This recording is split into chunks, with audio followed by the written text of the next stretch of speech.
this is Talking Inspiration, and I'm here with Charlotte Windebank, who's co-founder at First and also organises the Startup Awards Northeast. Hello, everybody. Great to be here. Thanks for having me, Peter, and very excited to get started.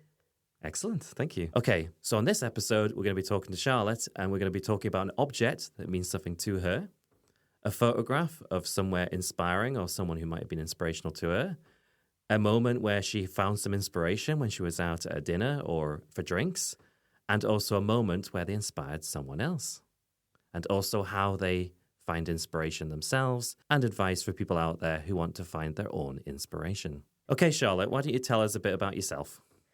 Yes, so I am Charlotte Windebank. I am passionate about empowering enterprise skills and entrepreneurship because I believe they hold the keys to unlocking some of society's biggest problems. And because of that, 10 years ago, I set up First. And First is essentially a learning and development agency, and we specialise in working with underrepresented founders and under-resourced communities to provide entry-level qualifications in enterprise skills and entrepreneurship, as well as celebrating and showcasing diverse founders, connecting them into the local business community. Excellent. No, that's really fantastic. That's the kind of thing you want to hear about, is encouraging more startups and that in the Northeast, and that's really good. Okay, so thank you, Charlotte. So what's the object you brought along with you today that inspires you? So I have bought a very glamorous metro ticket because I hold the metro very dear to me in terms of a very first experience that I had with setting up the business. So one of my first clients was Sunderland City Council, and I was doing some consulting work with them in engaging young people into the services that they had and the provision they had for young people. And I was really trying to figure out how to solve a bit of a problem that I was having. So I'd done a lot of market research, and I was trying to get to that light bulb moment. And it was on the metro traveling to the client that it all suddenly, I had this epiphany of how to engage, what to write in this report. And it was the first time that I really kind of embraced that entrepreneurial feeling when you come up with a solution to a problem, and that classic aha moment. And I think for me, I'll never forget that, because I think it's so important that whenever anyone has that aha moment, that we really recognise that and celebrate that. And you don't have to just be an entrepreneur to have that feeling. And it is such a great feeling. And I think more people should have the opportunity to have those aha moments. Also, as well, we have just, for the very first time, done a big campaign on the metro. So for those outside of the Northeast, you'll be like, what the hell are you talking about? What's a metro? So we have this, it's basically a little train that goes underground, like many cities.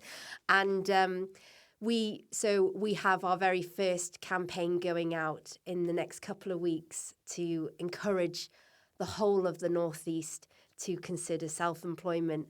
And for me, this is a really pivotal moment because it's the first time that we've actually had a marketing budget to be able to afford something like that. And so I know that when I see that campaign on our metro system, I'm just going to have that kind of wow, that moment of like, look what we've done. So I'm really excited about that. That's fantastic. It's amazing you had that aha moment on a metro, and then you get to advertise to other people on the metro who might have their own aha moment and think, you know what I could do? I could maybe start my own business. So that's really fantastic. That's really good. Thank you. Yay.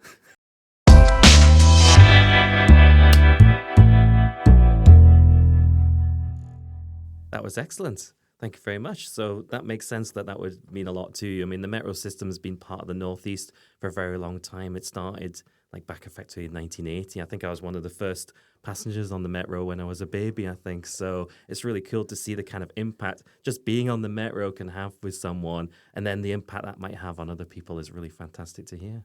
Yeah, and also like just the accessibility, you know, the fact that especially when you are an early stage founder, like, I mean, I'm speaking from experience, I couldn't afford a car, and, you know, using the metro was the only way to really to get to meetings and stuff. So it's such an important part of the fabric of the Northeast to make sure that everyone has access to be able to go places. And I know that's a really simple thing, but it makes such a big difference when a region is connected. And I can't wait for when we get the investment to get new stops to connect even more communities together, because that's where it starts. You know, that solid infrastructure to build communities, to build those links. And I just can't wait to see what ideas and innovations come out of that when we're more connected. Yeah, exactly, because all those connections, you never know who might come up with an idea and when, and they might not know those opportunities are out there for them. So that's really, really good to hear. Okay, thank you, Charlotte. That was interesting. So the next thing is a photograph that means something to you of somewhere or something that is significant to you. Can you show us what that is? Yes, so I've done it's a bit, I don't know, it's a bit self-indulgent, I guess, because it's a picture of me. So Nothing wrong with that. But yeah, so basically it's me as a what do they call them? A mature student, graduating from my executive MBA that I did 2 years ago. And I always thought that an MBA was not accessible for me because of the considerable amount of money that it takes to afford something like that. But I was very fortunate to be awarded a scholarship as a sustainable leader and an underrepresented founder to actually have the opportunity to do it fully funded by Newcastle University Business School. And I think for me, it was an absolute game changer, and the first time that I was in education where I could actually apply myself instead of going through, you know, the education system and just sort of being there and, you know, passive. It was the first time I've ever fully been interactive and immersed and passionate about what it is I was doing. So I'm very happy and proud of that moment. And I think the more opportunities that universities have to make those kind of qualifications accessible, I'm all for it, because I know that because of that training, I will be creating a ripple effect in my community and taking people along with me from what I've learned in those 2 years. And there's some great stuff out there now for people. And I really do hope that they keep the level 7 strategic leadership apprenticeship, because it is so important, especially for founders, to keep on that learning journey. And without accessible qualifications like that, how else are people going to be able to afford that, especially as a startup founder? I mean, you know, all money is so carefully saved and scrutinized and everything. So the idea of even spending some money on yourself is just ludicrous, because you're putting it all into the business. You know, I mean, speaking from my own experience, everything is the business. And then it's just like, you know, for me, I got 8 years down the line and I was like, blooming heck, I haven't paid for any training or anything for me. And I was 27 when I started the business, and recognized really in 2020 that first was at a tipping point. So there's only so much as a young founder you can grow the business, because, you know, your experience and skills kind of reach a point and you're like, I don't know. And, you know, you can lean on mentors, and so I have a non-exec director board who are fabulous, but there's only so much they can take you. And the strategic level 7 apprenticeship route can really bolster that experience and makes it, they call it like sense making. So all of that stuff that you're doing in the workplace and then applying it into an academic setting for you to kind of unpick it, reflect, find out what evidence is out there to suggest where the business growth might be, and recognizing also as well, I think what I found from the MBA was all of the challenges that I'd had as a business owner are pretty much standard, you know, and there's nothing unique. And if you've got a problem with the business, there is some research to tell you why that was a problem. And I just think everyone should be able to have access to that knowledge. So, yeah, I know. So, yeah, I think you can tell I'm quite passionate about learning. No, it makes sense because it's like anything that opens up opportunities for more people. And also to say that you're not alone. You know, when you're starting your own business, you think all the problems are probably unique to you. I'm the only one experiencing these issues. Everyone else has had this amazing success. Why am I struggling? Then I guess something like this makes you realize that these are common issues and everyone can help each other. And having more opportunities for people to do that and understand that and then help grow their own businesses even more is really great to hear. Yeah. Yeah, and just to be able to challenge you as well. Like, I think what I got as well is that peer support. And then a lot of my cohort, so I was the only business owner on the cohort, and everyone else was like corporate. And it was great because there were times when I'd be like, why are you settling for that? Like, tell your boss that you will not stand for that. Because if I was your employer and someone came to me and told me that, I'd be like, okay, great, let's change it. Let's see what we do. In the flip side, that corporate processes and the way things are done, I really learned from to then apply back into my own business. And a lot of people during the time as well, they changed jobs.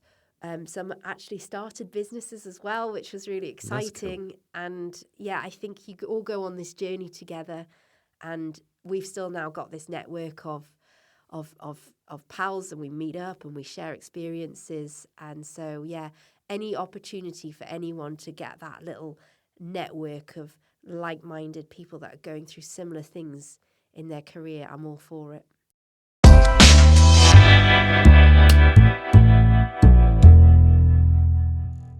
Absolutely, because it's like a chance for people to talk to each other, and if they are experiencing any more issues, they can sort of resolve them. You know, you're all on that journey together, you know, whether you've just started the business thanks to the course or you wanted to learn more from what you were doing already, but it really adds that extra level of support that you wouldn't get otherwise. And the fact that it's ongoing beyond the course is really, really nice to hear. Yeah, and we're taking some of those learnings as well from the MBA and applying that back into the entry-level qualifications that we do. So everyone gets part of this WhatsApp group. They then have that WhatsApp group forever.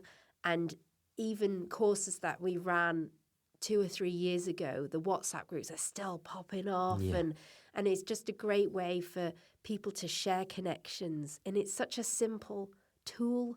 And I think sometimes we overcomplicate education especially, and you know, we try and manufacture these situations where people can get together without getting back down to the simplicity of, well, let's just create a space where people feel they can share. Yeah. Like, why do we need an app for it? Why do we need to make it onto an online digital platform? Like, no, let's strip it back. Let's get conversations going, and let's utilize accessible channels like face-to-face, like WhatsApp, that everyone is familiar with, to create those connections and value.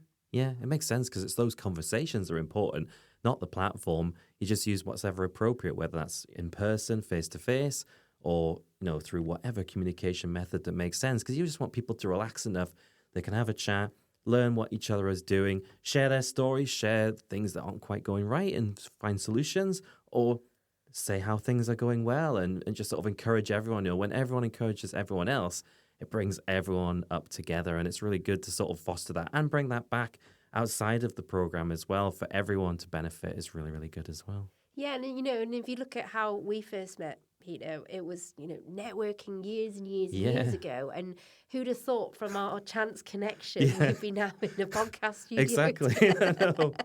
It's the kind of thing you never know what might happen in what person's journey. I know when we first met, I think you were managing the cafe at the place where I worked, and I just remember you there, and you were just so in control of what was going on there. And I was always impressed. Always said hello, you know, and I just thought, this is somebody that I think is going to go in an interesting direction, but I had no idea. And I was so proud to see your journey sort of progress from there and think, that's amazing. You know, every time I'd see a post or an update, it would just be like, that's an amazing. It's just been fantastic to see that kind of journey of first, I guess, start out and progress as it is. And it's just like when you make those initial connections with someone, you never know where those might end up. Someone you might meet today might be, your boss tomorrow. You just never know who you might meet. But it's just it is kind of inspirational, I guess, to say in a way, to see somebody's journey like yourself and just see the kind of impact that you have, especially in the Northeast. It's been really good to see.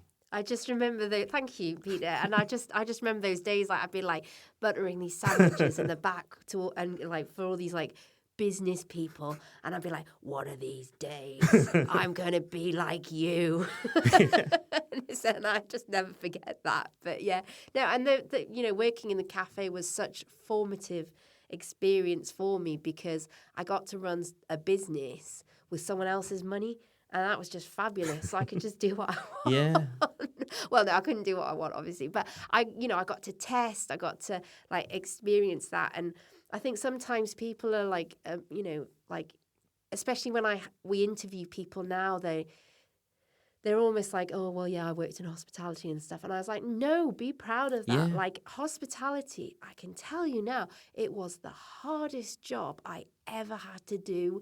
Like that stress that, you have no idea who's going to come through the door, trying to manage people, trying to sort the till out. Oh my God, the phone's broken, the fridge is broken. We've got environmental health coming in to do their, regular inspections. Not because they they weren't an intervention or anything, but it's just chaos all of the time. And I think every young person should have an experience of being in hospitality or a call center, because those skills that you get from talking to people and interacting and communicating, I don't think you can get that from any other job. And so I just think we should own those experiences a lot more, because they are the people that we then become, because it's so character building.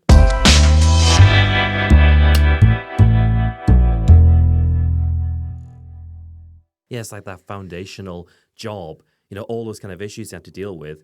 If you start running your own business, those could be the same kind of problems you have to deal with on a larger scale, but at least you've had some experience of that, no matter how small. It's like, I think people do forget how formative those smaller jobs can be. I think every one of us has had that kind of job that you probably think, oh, it didn't really impact me. But when you start thinking about it, you think about the experiences it added. And, when you were buttering those sandwiches in the back, thinking, I want to be like them almost. And you've been able to do that. It's like, I think drive and passion are like 50% of what it makes to be a successful entrepreneur. You can have a good idea, but you have to have that drive to push it forward. And I think if you're in any kind of job, even if you think this is just a job before I get something else, there'll still be something that you'll learn from that.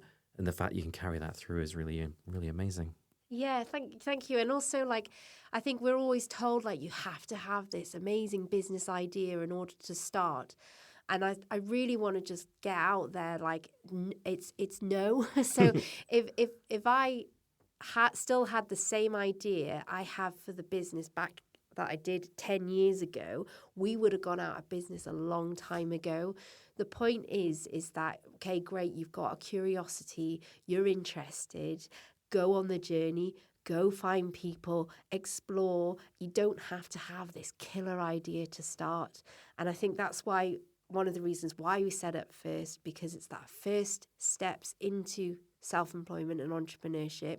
And don't hold on to that idea. Let it evolve, iterate, test it. It doesn't matter if it doesn't work. You can keep going and have loads of aha moments. Like, it's not just one, it's a series. So I always say it's not like one light bulb that you always see. It's a string of fairy lights because as you get an idea, it will then take you on a different path, and then you'll just go on this journey. And some might be broken, and some might be a different color, or one might be going flashing metal, and the others are nice and chill. But it is very much a journey, and so I encourage anyone who is curious about starting up a business to just find those ideas and opportunities in your local community. Yeah, that's good, because even if it's not your initial idea that works, through just trying it, you might say, okay, that didn't work, but something else. So many people think these really successful big businesses, they made little things, and maybe they made mistakes, they had to pivot or change. And I think that kind of gets lost. People forget that part of a story. It's always good when entrepreneurs say, you know what, I might be successful now, but I had these decisions. I made the wrong choice. Something didn't quite work out, but I found another way, another path through. And it's kind of nice to sort of, once people have made that first step, which you help with, then they can see, okay, is this a good idea? And if it is, I can run with it. But if it's not, maybe there's something else. Maybe there's a hobby that I was doing. Maybe I can turn that into a business. And it just gives you the opportunity to start something, even if it's not from that initial idea. It's really good. Yeah, and I think as the world evolves and the more uncertain things get, I think self-employment and is going to be a really important part, hopefully, of every person's life. While either if you're actually the person setting up the business, or you're part of a family who are supporting someone in your family that has a business, I do think it is going to be a way of us future-proofing our communities. So when we get our next big shock, whatever it is, a crash, another pandemic, we are going to have much more resilient communities, because people have the tools and the knowledge and how to access things in their local community, and build resources and speak to Sally down the road because she's got something that you need in order to help you, and then maybe you can help her back because you've got something that she needs. Like, it's all entrepreneurialism. Yeah. And I think if we built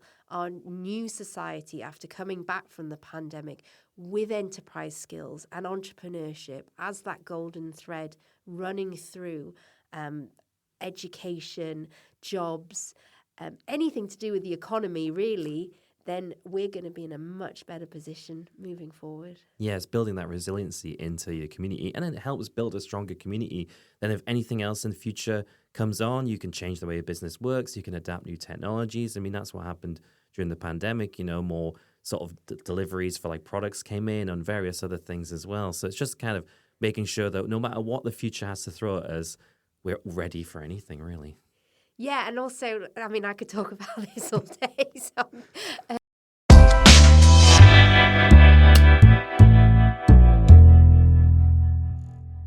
but if you look at all of the great shocks, like economic, in the last 100 years. So the first one in the 20s, what came out of it? Disney. If you look at the one in 2008, what came out of it? Airbnb. We've just had another one. What is going to be, that next killer business that everyone's going to be like, wow, our lives have changed? Yeah. Yeah, that's the thing. It's like AI, for example. That had been around for a long time, but when generative AI with ChatGPT came out, it just revolutionized the whole tech industry overnight. And we're still not quite finding what the limits of that technology are. It's growing at a pace that we've probably not seen before. And, somewhere like the Northeast, where we've got a broad set of different companies and people who, as long as they know the opportunities are there to get that first step into their business, you never know. It could be someone in the Northeast could be pioneering the next technology, or at least making the most of what's available at the moment. Yeah, and I think you touched on a really important point there about people knowing about the opportunity. So we're really passionate about that, because I'm very conscious that there's people that know and people that don't. And there is a big divide starting to happen. So we're introducing this year, making sure that all of our entry-level courses have an element of how to utilize AI and have that introduction, because I'm very conscious that it's going to start becoming a big divide. So we're on the front line of that, and we need to bring people along with us. And it's just great to see as well, we've got the new immersive lab on Eldon Square. So if anyone is interested in getting the goggles on and all of, I mean, as far as I know about like virtual tech and stuff, but that space is available in a place that is accessible to everyone. And we were just talking about this before about, wouldn't it be great if, family are walking past and, one of the kids goes, oh, what's that, Dad? And they go in, and then all of a sudden these kids are immersed into this latest state-of-the-art technology, and then that sets them on their career path for the rest of their lives. Like, I just think we need to have more of those serendipitous moments created and where people are as well. So instead of having them in these secluded business centres that no one's ever heard of, in fact, actually, the Helix, they did some market research with the local community around there.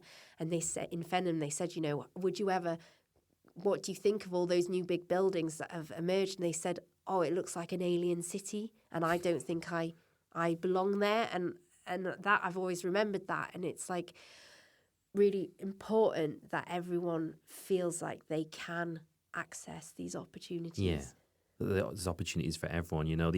These amazing developments that we have up here are accessible to everyone. Those could be the places you work in the future, or those could be the places that set you on a different path on your journey or whatever. It's just having those opportunities be as accessible as possible is the most important thing, isn't it? Okay, great. So you mentioned hospitality before. So has there been a dinner or a drinks occasion where you've been inspired by someone or something? Yeah, I had to, as soon as I got this question, I got it straight away. So when I very first started the company, it was with my co-founder, who's now exited, Caroline Theobald, and I had really no idea that the business community existed. So I've been running the cafe, I've been running music events, I was straight fresh out of uni. And she basically said, oh, why don't you come to this lunch with me? And I was like, yeah, okay, give it a go. And it was for International Women's Day. It was part of the Community Foundation, and it was their Women's Fund lunch that they do. And they get a lot of really inspirational people from the business community there to then hear about the great causes that the Community Foundation supports. And I was on this table that Caroline invited me to, and I was so nervous. I didn't know what to expect. When you think of business, you think of suits and briefcases and just like totally alien world to me.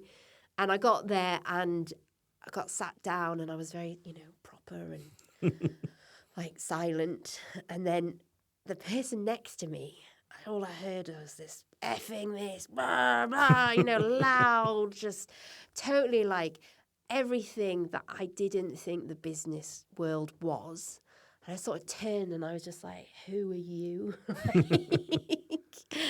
And it was Lucy Batley. And for those that know our wonderful Lucy, she is a very cherished and inspirational business leader in the Northeast. And why so many people love her is because she is unapologetically herself. And I think she is a fantastic role model for anyone in business, because she really shows who she is from that very first point. And I think the more people can do that and feel comfortable to do that in the business community and every community really, the more ideas, opportunities and support that we can give each other. So in that very first event of being in a very high-pressured business environment, I found a role model. And I think everyone can find that first role model in terms of and when they go out networking for that very first time, you can find that person and you can be like, right, that's who I want to set my ambitions to be more like. And whilst I don't really do as much swearing as Lucy, I am getting to that point where I do, if I do see something that I'm not happy with, then I am getting to that point where I am beginning to challenge it and to ask questions. Whereas before I would maybe have just gone, okay, fine, no, that's not okay, but I'm not going to say anything. And now I am getting to that point where I am thinking, actually, I am getting that activist-y kind of vibe, because I think the business community, and I'm going to go on about it again, but it should be inclusive and accessible for everyone. And if anyone is ever made to feel uncomfortable at a networking event or something like that, then that's not on them. That is on the event organisers and the people that are making other people feel uncomfortable. And I just think we need to create environments where everyone feels like they're part of the business community.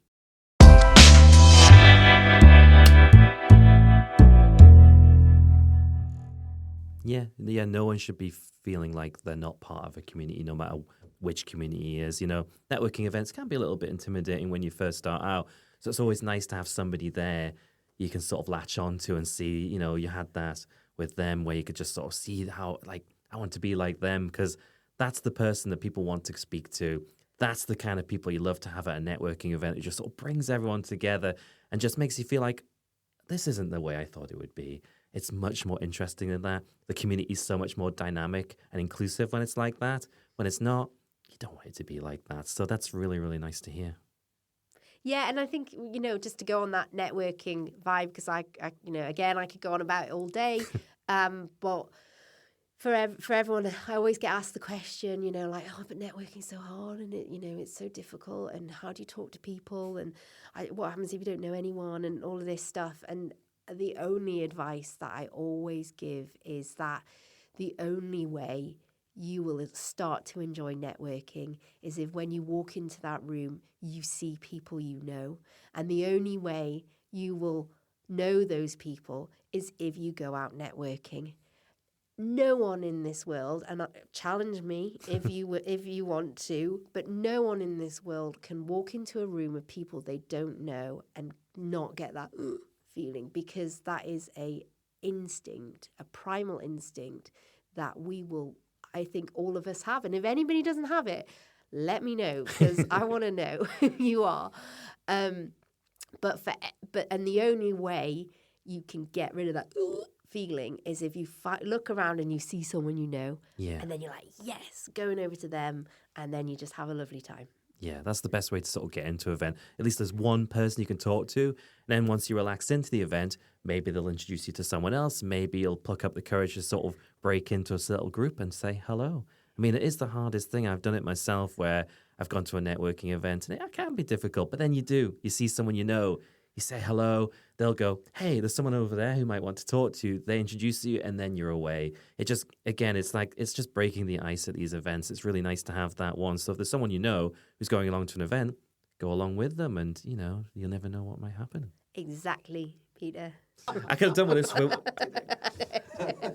I could have done with that advice when I started doing networking events, because I struggled with them. I did, and I was I found it very difficult. I did go to an event where there was really nobody there that I knew, and there was actually one person, but I had only just met them. They literally recommended an event and said, "Hey, there's an event tomorrow. Do you want to go?" And I was like, okay. So I went there, and he was the only one I knew. So I went up to him and said hello, and through him met another person who I then joined their group, and it sort of grew from there. But it's funny how it was that one person who just happened to say hello to me at an event, and then I went to an event where I knew no one but them the following day, and that definitely opened up a few more opportunities for me. But I might not have gone to that second event if they'd not mentioned it, or they weren't going. I would have said, I don't know anyone who goes to that one. So I understand that it was difficult. So it's just making that first connection. Yeah, and then it's a chain reaction. Yeah, and I didn't realize that. I was so intimidated. I'd done presentations and talks. I didn't feel intimidated at all. But going to an event where there's just maybe a dozen or so people there, I was like, I can't do that. Yeah, I could do a talk to 100 people, but I can't talk to one person. Why is this? It's just that face-to-face. But once you had that, if I'd heard that before I went there, I'd have felt a bit more relaxed, because I was a bit uneasy. And I think if I'd realized, that guy's there at least, I would have relaxed more into it. And I've met people there that I've spoken to since and know quite well now. So, yeah, I found that initially difficult. But once I had that one person, and I was like, I want to be like them as well, sort of be, welcoming and seeing if someone's on their own. I hate to see, I used to be the person on their own at events. You'd be like a conference and I'd be the guy wandering on his own. If I see someone doing that, I'll go over and say hello. And I'll make sure they're not the person who's on their own. Yeah, because you've got that deep-rooted empathy. You know exactly what they're feeling like. And I'm the same now as well. Like, it's always people sort of standing on their phones or next to the tea and coffee, and you're just like, hello, who are you? Yeah, I did that at an event recently. It was in there was an event where there was a guy on his own. And I went up to him and said, "Oh, how are you doing?" And he was like, he was just waiting for someone who was waiting at the bar. Oh, nice. But the weird thing is, he said, Nice. but thanks for saying it, because I didn't know what this event was about, so tell me about it. So, Yeah. the weird thing is, he was at the event, but because he was just meeting his friend at the bar, he didn't know what the event actually was. And of course, nobody had gone up to him and told him. So thanks to me speaking to him, he was like, oh, that's really interesting. I didn't know there was all these things doing that. Well, I quite like he was like, he liked gaming and stuff. So he thought, well, these tech companies, I might be interested. Wow. So I was actually pleased I went, because I just thought I'll go. I felt a bit silly initially. I was like, oh, he was just waiting for his friend. But then when he was actually interested in learning about the event, and he'd been sitting there all that time waiting for his friend to stop to finish his shift, and no one had spoken to him except for me. So I was like, so after that, I felt I did do the right thing after all. Because it is, yeah, when you're at, and I've done that even when I've been to other events. So I see someone on their own, I'll go over and say hello. And sometimes people on their own come to me. I seem to sort of attract people who maybe see that in me, and they kind of come over and there's a friendly face and go, oh, hello. And then it starts from there. And I quite like that.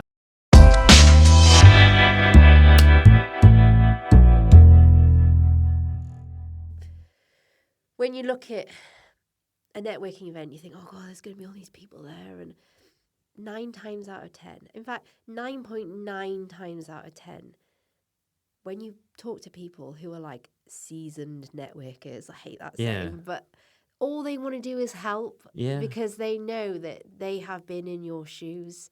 And I think if we can remember that when we first meet people, that people are genuinely nice. And sometimes, and I've had it myself, I'm not going to lie, I have had a rude person, you know. Yeah. Someone's, I've asked for a business card and he's just looked me up and down and gone, no. And I'll never forget that moment. Like, that got me to the core. Yeah. But then I reframed it and I was like, well, Charlotte, that was not on you. Yes. And he did that to me. He will do that to everyone. Exactly. And It's just the way they are, Yeah, he might have been having a terrible day, whatever. But don't you hold that as something that you've done. And I think we need to all, when we're going to networking events, recognise that, yes, someone might be a bit rude or off the cuff or whatever. And then you just step away from that and be like, well, that's you. And that doesn't fit with my values. So I'm going to go and find someone that I do connect with. And that's okay. And I think we need to make sure that we're not putting ourselves and saying, oh, what did I do wrong? And what should I said that differently? Like, because you end up thinking you did something wrong. You know, it's like, but that's their problem. They're the one being difficult, not you. And you kind of feel bad about things. I know I spoke to someone after a networking event who was very confident and was breaking into groups. And I said, how did you do that? He said, the honest thing is, a few networking events ago, I was just the same. I couldn't do it. I broke into one group, said hello, said my name, and did that more and more and more to the point where within a few events, I was just doing what I'm doing. But I started off with not talking to anyone, talked to one person, and then grew from there. And then you think, wow, that's someone who's like that. I'm not so far away from these other people as I thought. You know, it's learning about their experiences. And when you do find those bad people, you can just walk away and talk to someone else and realize that person's just going to be like that to everyone. And nobody's really going to work with a person like that. But the person you talk to next is going to more than make up for that bad person you spoke to. Too right, Peter. Yeah, you say it so eloquently, and yeah, you're absolutely right. So if anyone's listening to this podcast right here, right now, we challenge you, go and find that networking event, find something you're passionate about, and just go and get immersed into it, and then tell us how you got on. Yeah, exactly, because you never know what you might find. You might find some people who have the same interests as you. Maybe you'll find a new interest that you never even knew existed, or you'll just meet someone really interesting that you want to talk to. You just never know what you might find. Yeah, or a husband or a wife. Yes, or, you never know. So, was there ever a moment that you know of where you inspired someone else? So I found this one the most challenging to think about because, I'm just me, and that's what I do, and I can't think really of that moment where I'm like, oh yeah, they're doing what they're doing because of me. Like that, I find that incredibly cringy and difficult to consider.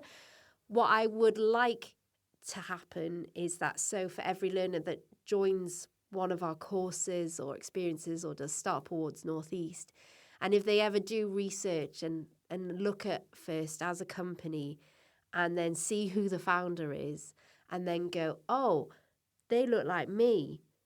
Maybe I could do something like that. Yeah. Then that's who I want to inspire, because I remember very dramatically. So she was the dean of Newcastle University Business School, and Sharon Maven, she once said, you can't be what you can't see.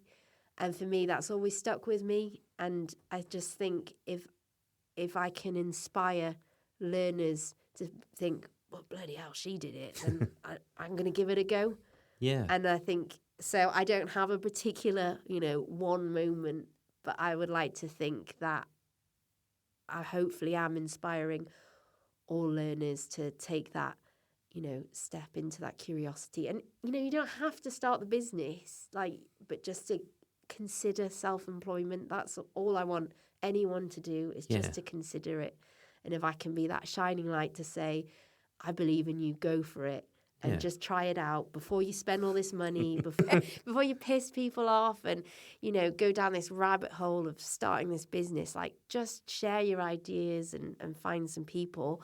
If I can inspire people to take that step into the unknown, then I feel like I've done my job. Yeah, and it's almost those unknown people.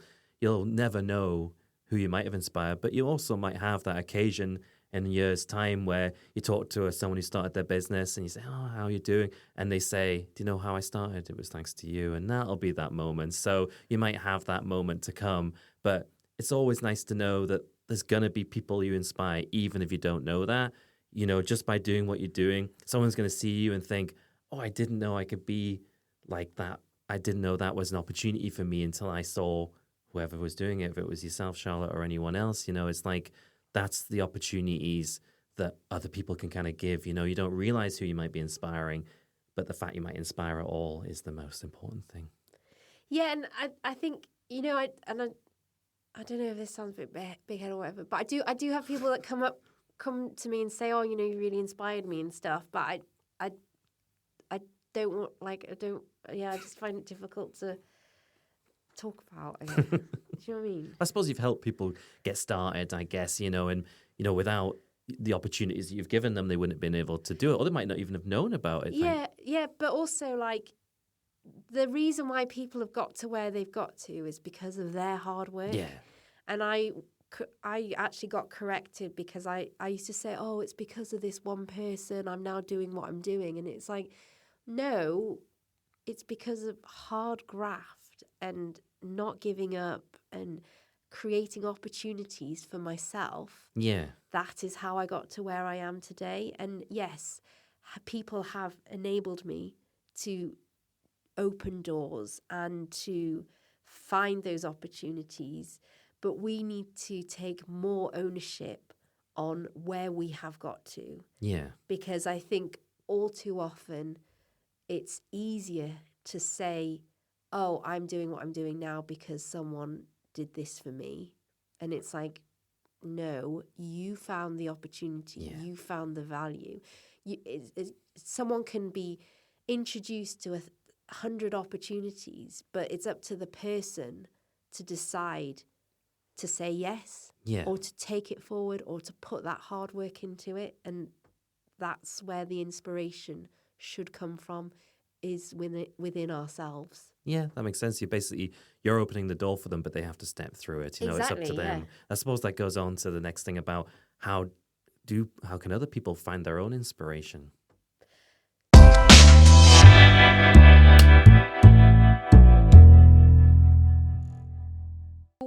How I find my own inspiration really is about saying yes to things. So, for example, I got the opportunity last night to speak on a panel with the Big Issue founder and editor. And I got that opportunity through an email because I'd met someone through an event who had heard me speak and said, oh, I think you would be great for this. Before I had time to think about it, I just sort of said yes. And I think I didn't really realise the implications of what I was saying yes to. So it's a national panel. It was part of a road show. I'm with these incredible change makers that have been instrumental to the fabric of social change in the whole of the UK. And it got to the point like an hour before the panel, I was just like, oh my God, I'm so nervous. But then I recognized that I had to do this to be that role model for the region, but also for the business, for the learners. And I think what inspired me to do something like that was because there's a greater cause here. It's not about me as an individual. It's about that real purpose that we're trying to achieve, which is an inclusive economy.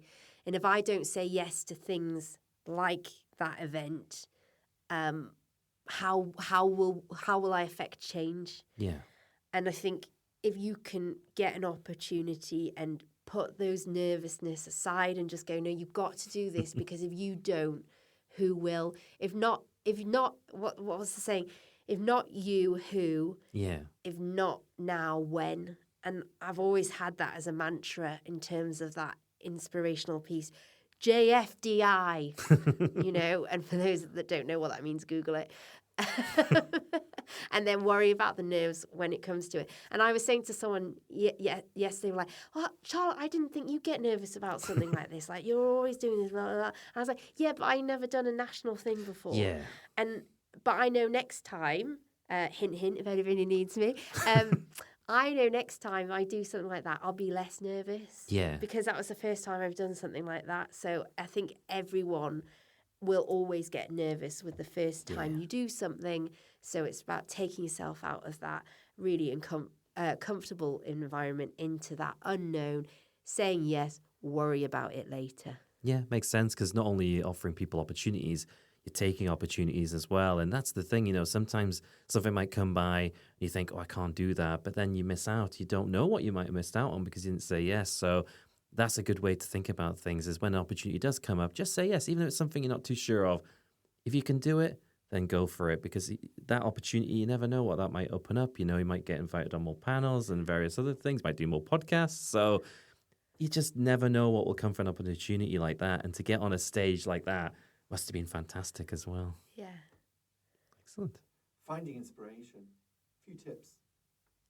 So do you have any advice for anyone out there to find their own inspiration? Yes, so when we run our networking events, my favourite type of person that comes, and I sort of do this thing at the beginning, so who's here to get inspiration from the startup founders that we're going to have on stage? And people put their hands up, and then people are like, and then I ask the question, so who's here to better your career and put something on your CV? And you get these people put their hands up. And then the third question is, who's here but doesn't really know why they're here? And you get these people that sort of sheepishly put their hand up and they're like a bit embarrassed and stuff. And they are my favourite people, because they have just seen something and gone, ooh, that looks interesting. I don't really know what's going to happen, but I'm going to go and see what's out there. And I always find those people are the ones that are going to then go far. So I've actually seen it from students who are coming to the end of their courses. They've come to an event. They've gone, I don't really know why I'm here. I'm just here for the free beer and the pizza. I'm going to have a laugh, you know. And you can see that kind of glint in their eye. And then they hear from a startup founder and they go, oh, wow, I didn't know this existed. Like, they're like me. They're only a couple of years down the line. They graduated 2 years ago. Maybe I could do something like that. And you can see it almost ignite in them in that 2 hours that they've been at that event. So top tips, if something piques your interest, just go to it. Yeah. You know, and how you find those events and opportunities, go and look for your local growth hub. So all regions have a business growth hub. They should have an event section. There's a curated networking events and workshops and all of that, all for free for people that are curious about self-employment and just get emerged. And even if going to a face-to-face event isn't you know, you're not quite there yet, try some online stuff. Yeah. Look on LinkedIn, you know, put in what you're interested in. Say, for example, AI. You're going to find thousands of events that are all online. Go to one, and worst case scenario, you go, it's a bit crap. All you have to do is close your laptop. Yeah. You know what? You've lost nothing. And then it might be that then you go to an online event and then you think, oh, actually, this is really interesting. I really like this subject. Maybe there's something in my local area that is face-to-face that I can now go to. So taking it step by step, I think, as well, is really important when you're on that journey, because I think all too often we always see the kind of end, like, you know, you see it, we call it like a 10-year overnight success. So first is getting a lot of publicity now, like we're really getting recognised. And for some people, they won't know the journey that we've been on, and they won't know that we're 10 years old. And all of a sudden, you know, like they're seeing me everywhere, and people will always look to the end result and not necessarily focus on that journey. And I think the more we can break down that journey for people and be like, yeah, but you went to that online networking event, that was brilliant. Like, celebrate that as a win, because you're going on, you know, you're taking that first step in that journey. Yeah. And not seeing it as this big, you know, oh God, you know, I don't know, the Lord Sugars of the world who have got, you know, these empires. That's not what entrepreneurship is. Yeah. Entrepreneurship is creating value for yourself and others. Exactly. And so breaking it down and getting rid of that stigma of what a business person should look like, and just saying, well, actually, yeah, no, I could do that, and maybe I do want to do that, and here are the tools and here are the people that I can meet in order to progress that journey. Yeah, because you just never know. When you look into the journeys of these big companies, they started small, you know. Amazon started in a garage as just a guy who wants to sell books online, or eBay was just to sell, I think it was a laser pointer or a pen, just wanted to sell it online secondhand, didn't have anywhere to do that. You know, it's just like a lot of these companies, they seem massive and intimidating, but they started small with one or two people in exactly the kind of environment we're in now. You know, it's like you never know where a business might come from, and just having those sort of opportunities there, you know, for it can be a small event, like you say, you know, just start with something small. Even if you go to an in-person event, it's not that great. At least you've got the free pizza or whatever, haven't you? So there's no real issue with getting yourself out there, because that's how you find what you're interested in. Try a few different things, like you say, because you'll find the one for you. And once you do, then you can broaden out. But yeah, if you're not sure what to do, doing nothing's probably the worst thing. Doing something, the smallest of steps first, because from there, that's when the giant leaps come in. Exactly. And if you want to look at some local role models that have done just that and have been, you know, I remember them coming into these first events, and they're so nervous and so like new at this experience. So global teacher Chris Nutman, he came through as the winner of the Ideas Prize as part of Startup Awards Northeast as a graduate. He's now running an amazing charity giving third world countries access to education through solar panelled projector screens and machines, low carbon materials. They were graduates, PhD graduates, who got inspired to then use their research and commercialise that. They were Earthshot Prize finalists last year. You've got the likes of Equinox. You know, there's so many incredible stories of young people, and you don't have to be young, you know, just taking those first steps. And when you're ready, the business community is there to welcome you with open arms. Yeah, it's never too late to get started, isn't it? You know, You could be any age. Exactly. And, you know, I think in hindsight, in my own journey, you know, I started the business at 27.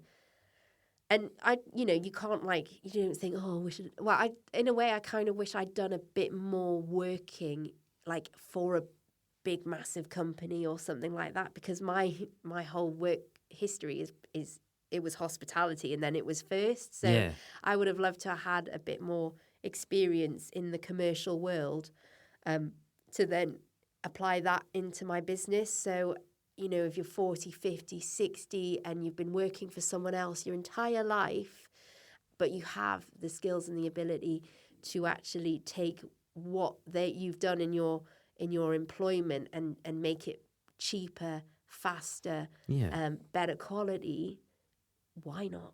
Yeah, exactly. You can sort of take that experience you've had in a job you might have been for many years and do it yourself. And if you can, do it even better. Yeah, exactly. So Charlotte, that was really interesting. So there's something I want to ask about is this, you received something recently, a purple plaque. Can you tell us all about that?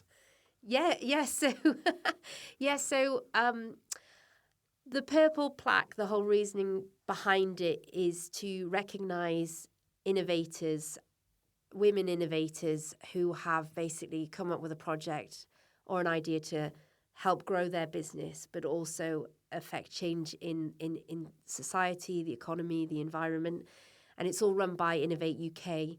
And one of the motivations for them to do it is because they recognise that only 16% of blue plaques had women as the plaquee, I guess. Yeah. So it was a call to arms to say, right, let's get more women in prominent places to act as role models. Yeah. Not just for other women, but for everyone. And essentially, I was awarded that plaque, and I gave it to Newcastle University Business School and in thanks for them recognising me and giving me a scholarship.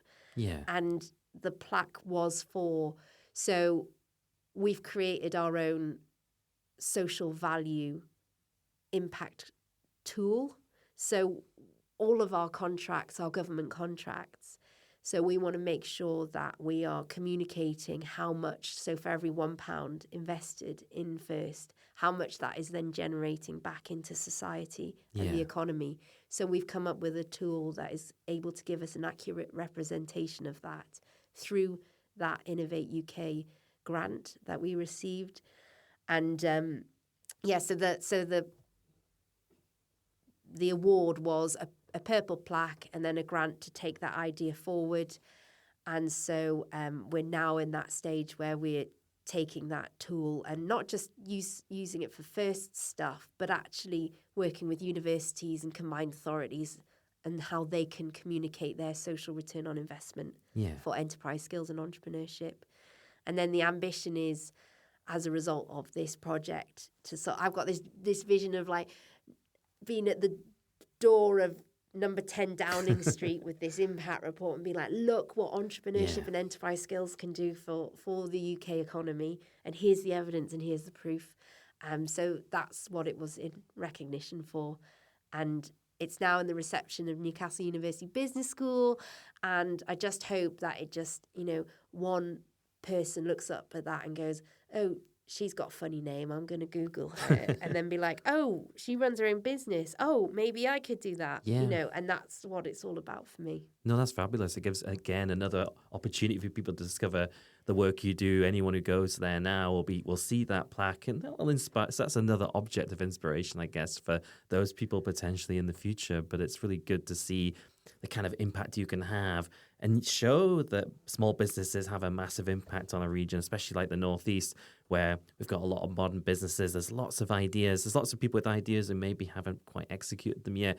Just need that first step into making it into a real business. But it's good to have all of that and demonstrate that value to the government to say, if you invest that money, you'll get it back multiple fold. And that's really, really good to hear. Thank you, Peter. So thank you very much, Charlotte. This was Talking Inspiration, and it's really great to speak to people like yourself. So if you enjoyed this episode, you can like it, share it, or subscribe wherever you listen to your podcasts.